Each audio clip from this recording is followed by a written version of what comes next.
All right.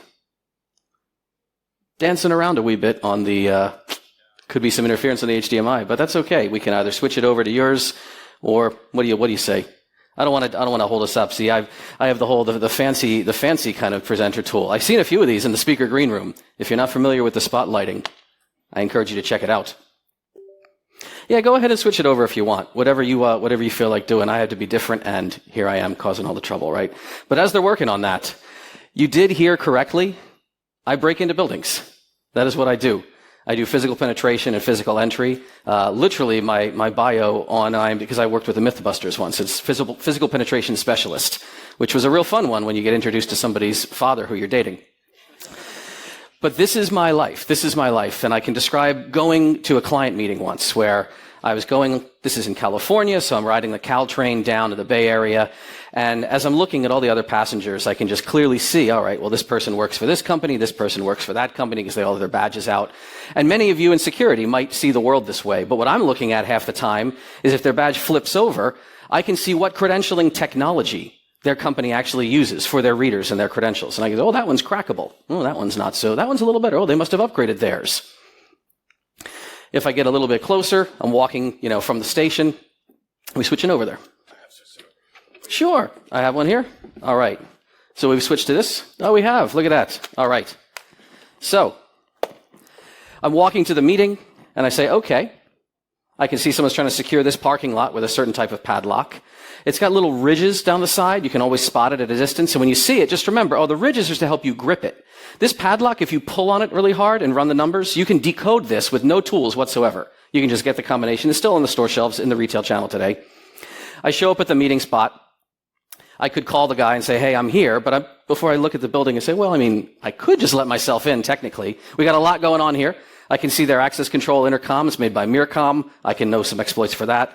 Below that, there's a few key boxes because there's technicians and other specialty people that have to show up to this building. Those key boxes are attackable. I can see their credential reader below that. Not only can I tell you their credentials made by Indala, I can see a logo from Keyscan, so I know their integrator. So now if I were to break into this building, of which I can think of many ways to do it, I could have a cover story and say why I'm there. And I walk around to the front. He says, no, yeah, I'll meet you. You're at the side entrance. Come around to the front side. I'll come down and let you in. And I go around to the front. Again, I know this style of door hardware. It's the Rockwood style by Assa Abloy. Less than 5 pounds of pressure to activate that whole push bar. I could reach into a trash can, find a broken umbrella, and probably make a little hook to reach through and pop this open. I'll show you a video of that later. But I'm trying to be polite. I wait for my contact to get me.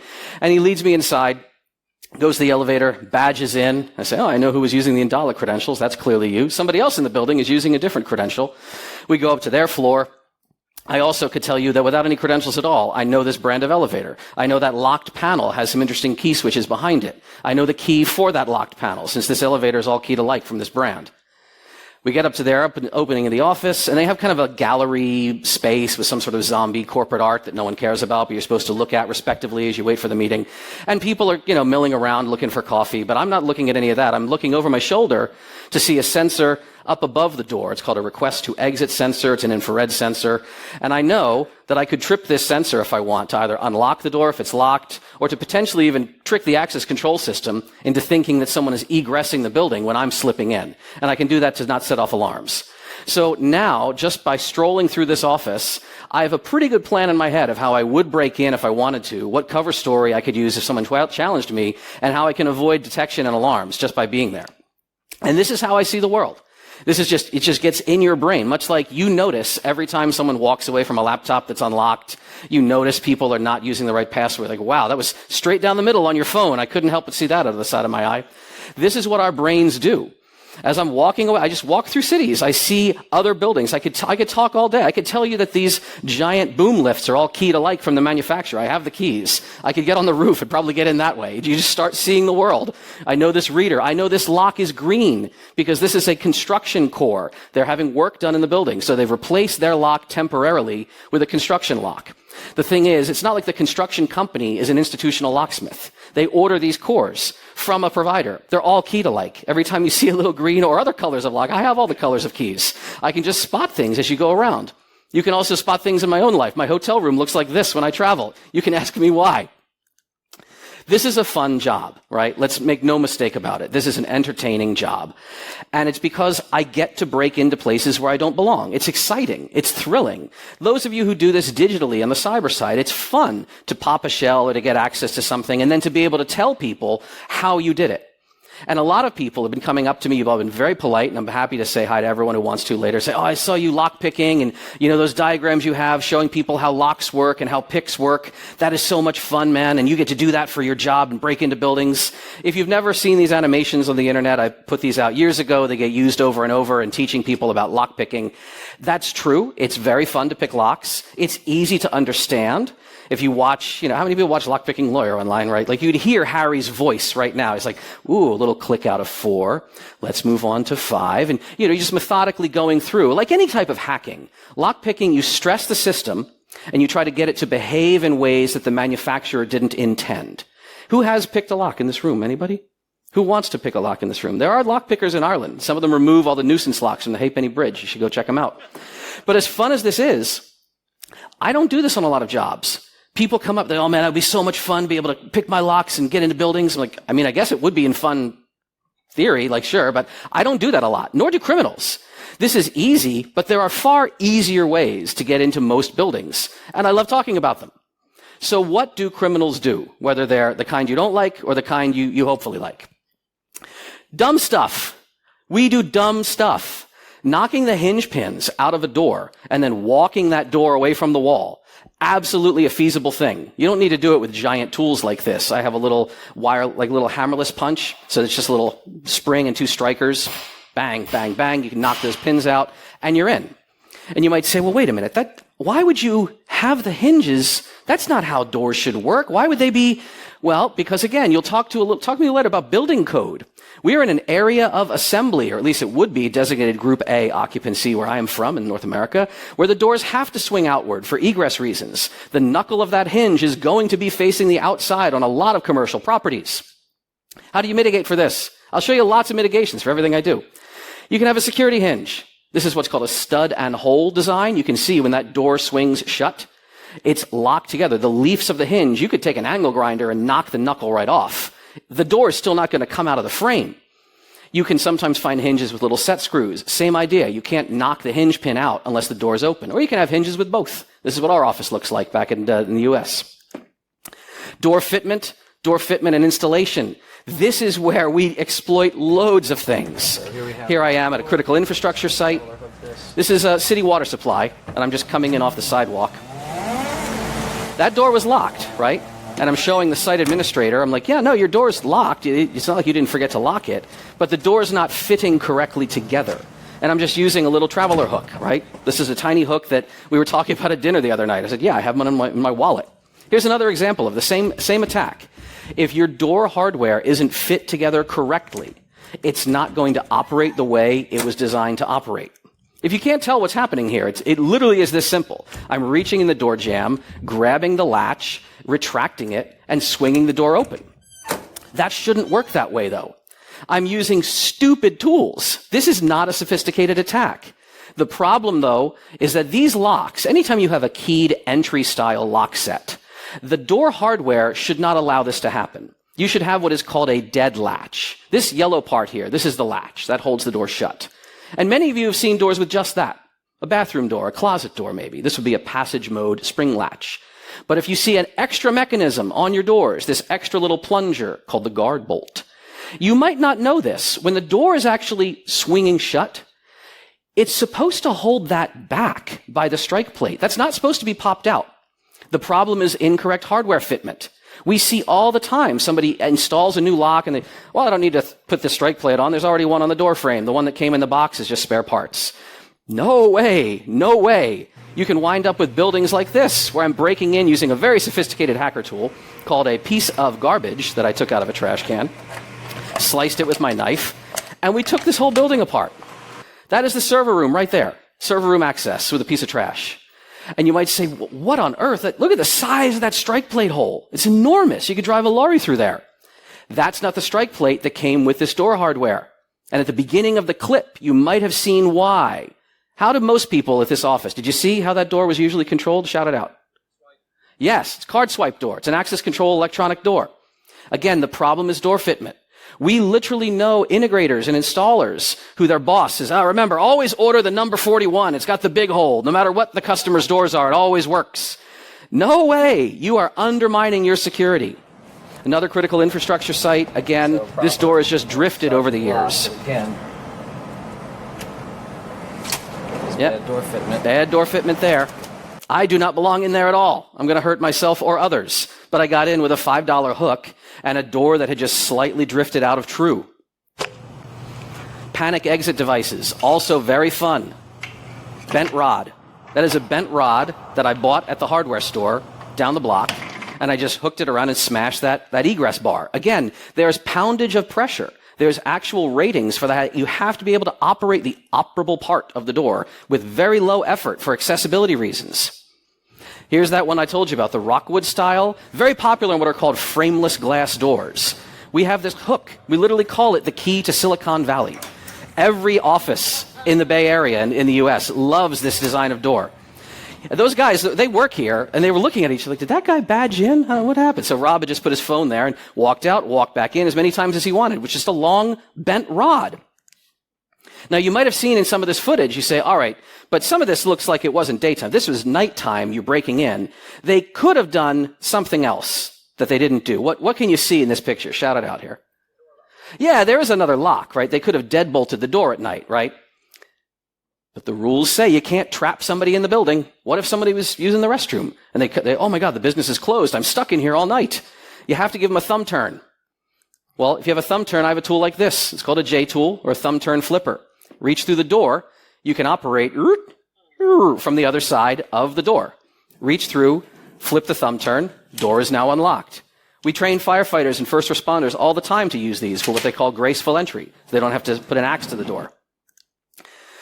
Electronic access controls, however. We have electronic access controls everywhere. We can talk about electronics, right? I mentioned some rec sensors and things. Some of these were going to be hidden slides because we don't see this sensor as much in Europe, but I will talk about it for just a moment here. So this sensor, again, it's designed to detect a person leaving, and that will cause the door to unlock. How are these doors being held locked? What's the mechanism? It's a magnetic lock, right? So that cuts the power for a designated strike time. How does this mechanism sensor detect people? Do you know? What's it seeing? How does it see? Yes, heat, infrared, exactly. Now, you could try to maybe light a fire inside the building. I wouldn't recommend it. Or you could do what this nice, enterprising young woman did. She tripped the sensor, but not with heat. Or these chemicals here. What are you doing here? If you stick a chemical like this, what is the sensor seeing? It's seeing cold, right? You can actually make a cold cloud of air on the inside using either actual cold spray, which is used in the tech industry, or plain old office duster. How do you think you have to hold the can if you've ever done this to scare the cat? Yeah, you flip her over. You let that actual propellant, the difluoroethane, squirt out the tube, and it boils off in the atmosphere, making this super cold cloud of gas. That thermally visual sensor, it sees infrared. It just sees a big temperature change. It's not smart enough to say, well, it's a really cold person coming to the door. It just sees a temperature change, the door unlocks, and you're in. And because the access control system, which will see the door just opened, the door contact sensor reports an open event, but it was preceded by an egress sensor event. The access control system is not going to register that as any kind of weird condition. We don't like carrying the big cans around, so I actually found a shady gas vendor that sold me 20-gram canisters of R134, just refrigerant. Sorry to the ozone layer. But yeah, I can just have this in my palm like a Star Trek hypo spray, and right there, gas the sensor, and walk right through. It's just that easy. You don't have to use gas. There are other substances. There's a rather famous video of me. This is a bank late at night. And I was pointing this out to, I was walking out of a bar just carrying a whiskey.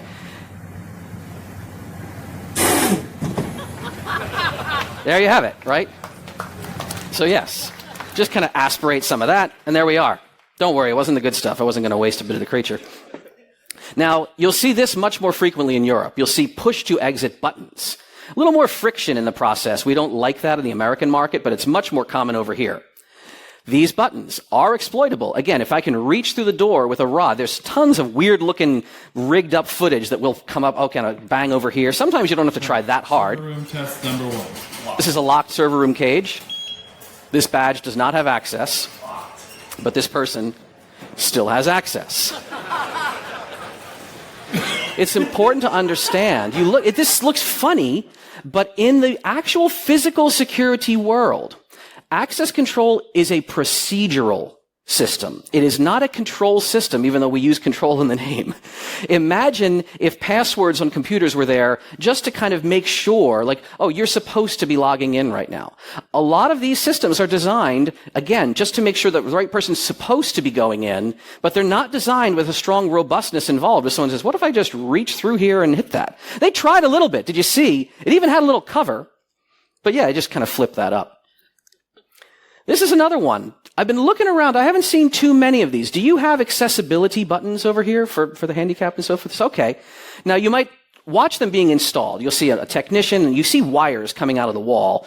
And you say, well, they get wired up to the door controller. Not usually.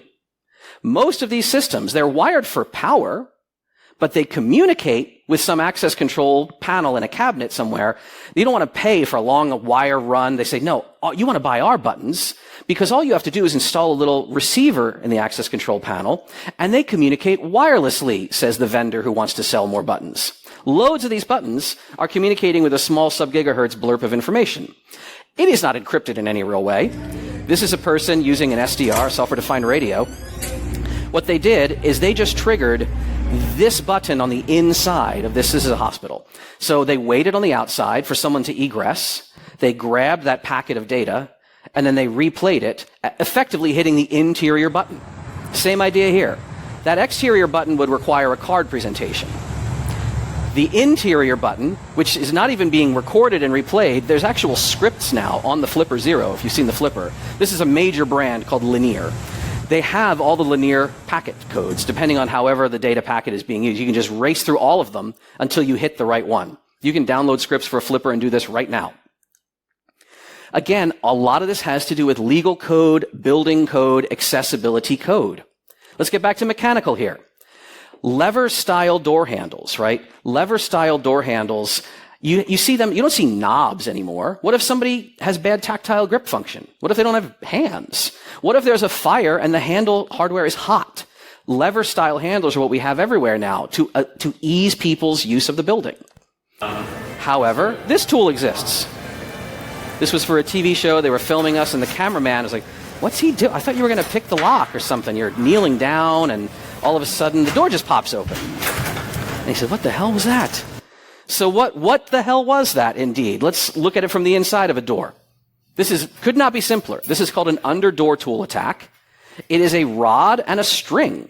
You can deliver the string to the interior handle, which by code must always facilitate egress.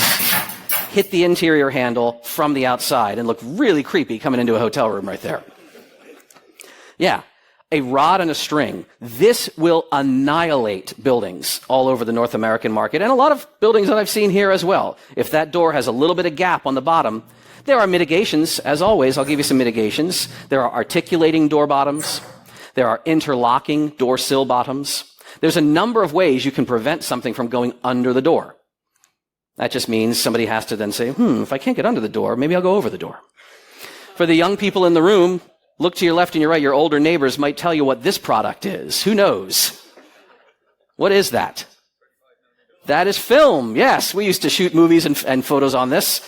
So this is somebody sending a loop of film over the door until they get it to the right height, the height that the interior handle is. How do they know what the height of the handle is? Yeah, they measure it on the outside of the door. It's going to be the same. You just shimmy it over a little bit until you feel, I think I might be fishing for something. And if I caught something, give it a little tug. A lot of the handles will operate in both directions. You don't think about operating a handle upward, but it'll usually work.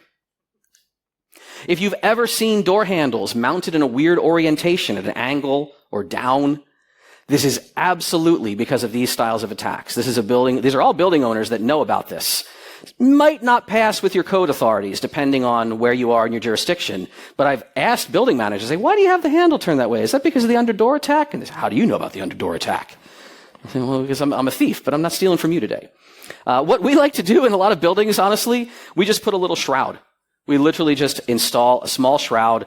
It doesn't completely block your way around that handle. But imagine trying to fish a string or film, right? If you weren't looking at it, if you didn't have a camera under the door, which we sometimes use a little bore scope, but if you weren't looking right at it, you'd get really frustrated and be like, why is it not working? And, your attacker moves on.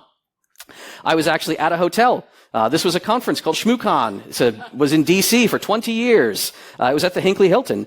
And I looked at it, and I was like, wow, that's neat. I wonder if that's one of our door shrouds. And I went to, we have a tools website, and I looked through the custom. I said, look at that. There is the shipped to this address. And I looked, I went, holy shit. They ordered 800 of these. And I looked up the name of the customer, and I asked at the front desk, I said, is so-and-so here today? They said, oh, yes, that's our head of rooms. Do you have a word with them? I said, no, you just tell them, hey, thanks for ordering the door shrouds. I'm really happy I hope they're working out. And brother came over during lunch. He found me. He's like, are you the guy from that tool site? I was like, yeah, what's up, man? He's like, we love these door shrouds. We put them on all the rooms. I said, yeah, you ordered a crap ton of them. I said, between you and me, were you guys having room break-ins? He's like, not just us. Every hotel in this town, Washington, D.C., they're having room break-ins 2 and 3 times a week. And I was like, holy crap. I hope it's not violent. He's like, no. People just steal stuff. I said, what's your situation here? He's like, ever since we installed them, they have dropped to 0. Because the assailant doesn't know what's wrong, and they're exposed. They're in the hallway. I'm going to get the hell out of here. I don't know what's wrong. Way to go, brother. Nice. Now, you can't drill into your own doors when you're on the road, right? But Douglas Adams, the wonderful wisdom in The Hitchhiker's Guide, you should always know where your towel is. Shove something back there if you want to get a little bit of sleep when you're on the road and you're worried about people breaking in. I recommend that. Absolutely works well. Your keys. How secure are your keys? And I'm going to run out of time, aren't I? We have so much more I could talk about. In fact, I kind of want to jump ahead in a little bit here. When I talk about stealing keys, like if I go up to someone's keys like this, I'm not talking about I can just grab them and run, although I wouldn't recommend leaving the entire facility's keys unattended like that. No, if I want to steal keys, I'll steal them from a place that people aren't using them. All of these little key storage boxes, very decodable, very hackable, very crackable. There's video online where I talk about it. These are often left by technicians who have to get onto the roof of the building or to check a meter or something. This is going to be 8 different copies of the building's key behind a whole lit. I can choose which box I want to attack that day. What if I want to steal the keys without touching them? Again, we'll go a little bit of a hurry up here. This was a photograph at a client site when I was presenting. And this is just a potato drive-by photo. But during my presentation, I blew this photo up on screen, and I said, hey, what about this key? If I put a little grid on the screen and I straightened it out, I have these grid lines for every major brand of lock. And I can just look down it and say, okay, well, that's the first bitting cut, that's the second, and go down the key and get the direct bitting code and make that key. All from a terrible cell phone photo that I took just kind of on the fly like that. Maybe you take photos down at your hip when you're talking to a security guard and you're trying to get a photo of their badge. And is so-and-so here today? I'm here to visit this person. Yeah, absolutely able to decode that. Or sometimes you don't need to do all the hard work. If you notice something about these keys here, what do you see? Yeah, does that maybe look like 86555 or 228833? Again, this is the direct bitting codes on the key bow itself. Check your keys. You might be surprised if you look at those numbers, you go, wait a minute, that's amazing. So what do I tell you to do there? Keep your keys out of sight. Keep them hidden. I bought this little tool thing on Amazon. It's a bottle opener, screwdriver, whatever. And when I have my keys, they kind of cover them up like that. I like to do that. Again, we can talk so much more, and I don't have the time to get way into it, about electronic access controls. These telephony boxes that I mentioned at the beginning, they're all keyed alike by brand. Right? So if I'm attacking Linear, here's a gated community. I have the Linear key. Every box on the wall by this brand is the same key. And it's not like there's a wiring controller in a closet somewhere. All of the working bits are right there behind this panel door. So I'm just I'm just flipping the state of the relay and driving into this facility. The other brands out there, you can just go to vendor sites. You can buy the key for Door King. It's a huge player all around the world. That's the Door King key. Inside there, same thing. Here's all the guts of the access control system. I can hotwire it and jump in this door. I'm going to have a look at my slide over there and see which one we want to switch to, because I don't want the next speaker to get shortchanged on time. Yeah, here we are. Let's pop that open. and I know a couple little contacts that I have to bridge. How do I know that? I'm not an installer, but I read the PDF. It's online for anyone to read. There you go, terminals 4 and 6. And that is unlocked. It was such a pervasive problem with people breaking into buildings. This was footage from a building that someone sent me. They said, hey, we had this guy. He got in and he stole some packages. And they sent me the footage. I said, oh, you probably got a big box on the wall right outside. Here, let me send you a key in the mail. This is the same building that my contact said, all right, you sent me this key. What the hell? He was blown away by it. The building management was shocked. They said, how did you have the right key? I said, it's the only key. It's the only key for this brand. Door King actually got so much heat for this, that the fact that their key was everywhere, that they put out a statement. They said, all right, everybody, we know that the Door King key is very well known, apparently. So we're rolling our key series there are going to be new keys moving forward. So the next week, all the industry supply sites said, hey, have you heard about the Door King? They've changed their keys. We got the new ones in stock for you, right there, bang. Yes, we won't get way into electronic credentials. I will simply say that if you use electronic credentials, your reader might look like this. My reader looks like this.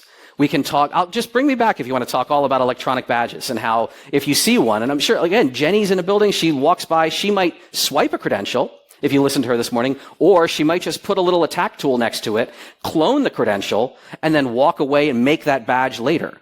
You can do drive-by cloning with larger versions of those readers. Again, we've kind of changed the guts of the inside of this reader, and I can brush past people on the train or in the restaurant, in the cafe, or when they're very vulnerable, and we will grab badges, and then we can be that person. The mitigation there? Have a blocker, have a shield, right? Have a shielding tool so your badge can't be read on a drive-by like that. What do I have to do then? I have to attack the reader. We can actually take the reader off the wall and install a sniffer behind it and then capture your badge traffic as it's being relayed to the badge system in the closet. And then we can come back later. We can replay that. It's about the size of a postage stamp. But that little device which we make, we can sniff all the traffic, replay it later, make badges later, anything we want to do. And it just sits there. How do you fix that? Well, you can encrypt that back-end link. Almost nobody does it. I'm going to keep talking as I check the slide over here. I will just say, there are a lot of different credentials. Some are big, like cards and fobs. Some are not to scale. These little stickers, let's make them smaller. There's also this last one. It's also not to scale. What are those? Those are implants. Yeah, you can come feel my hands later at the bar. You can feel the little bump underneath them. I can keep electronic credentials in my hands. You can watch the video online of the horse needle going in me. But I can use this. I did this at the Guinness tour. I was just waving by which credentials do they have enabled? I can just test readers as they go by. The Guinness facility doesn't use legacy credentials. Good job. They disabled the old ones. But that's how I just kind of check things out. Can I take a quick glance at where the slides are? We're going to jump ahead because the next people got to go. We're going to scroll down to about here. Yeah, I literally, if you want to have me back, I have whole stories that I can just walk through. I have multiple stories to tell, and I usually let the audience, kind of choose them. But in the end, we're going to wrap up just to about here and say yes. And I will promise I'll get off the stage in just a minute. Are you enjoying this so far? I'm so sorry that we didn't, I could have talked more. I could do a lot more. Again, ask me questions up at the bar if I'm not, singing something later with too much whiskey in me like I did last night. Yeah, I'll tell you all about all this stuff. I have some of these tools with me, but ultimately, I want people to see the world like I do. This isn't meant to be scary. This is meant to have you think about who your attackers are, what not all of this is likely going to happen to you, but there's this interesting thing where we see the world, when we threat model, we think of like the street criminals down here. And there might be a riot, we gotta forget that. But what about, the specialized criminals or special training or government's teams, like they're up here. There's this middle zone in between corporate espionage and street criminals where you have employees or maybe just sort of angry exes or kind of domestic problems where you have these low-level skills and the super high-level skills, but people are now going on the internet with a little bit of dedication and learning this middle ground that I've been showing you. This sort of dumb but effective nonviolent attacks. If you can prevent that, if you can mitigate a lot of the things I've just shown you, that brings everyone's security up so much. Like that hotel that said we did one dumb thing and loads of our attacks went out the door. They're stopping. You're not going to stop everyone, but you can stop most of the people that most of us are facing now. And I love this community. I love people who come and talk and share this knowledge of any kind of knowledge, because you get the occasional person who says, why do you do what you had a whole conference? You're making criminals' lives better. No, we're not. The reason we share this knowledge is for defenders and good people. The number of emails we get, and I'm sure you get these, who say, hey, you saved someone's life. I was a first responder. I couldn't get in to the patient. We couldn't get her back on the phone. But boom, Door King. I had my Door King key because I saw your videos. Got in, treated her right there, cardiac dysrhythmia, but she was fine. Laughed with her on the way to the hospital. I have EMTs saying, hey, we had to, this was a survivable emergency, but it needed immediate attention. The Knox box didn't have the right key, but I watched your videos. I got in. They didn't hit any arteries, but they're going to need the purple stuff on that floor. Thanks for teaching people like me. We've had people downrange who say our combat engineers don't have to demolition the doors in a little ville somewhere. They can gracefully enter, look around, make sure nobody's hiding a mortar, and preserve people's way of life, and do it silently and safely. And they're saying you are actually, what you do, make no mistake, what we all do saves lives, saves money. It protects people in the end when we share ideas like this. So I hope that you get emails like this from time to time from people you've taught and people you've helped. And they say, you have saved the taxpayers' money. You have saved this person hassle. This is a wild understatement, in fact, because what we do goes very unsung. But I hope you can continue to be a part of it. We are making a difference. Thank you for letting me go a couple minutes long. Thank you for letting me talk. And please stay safe out there.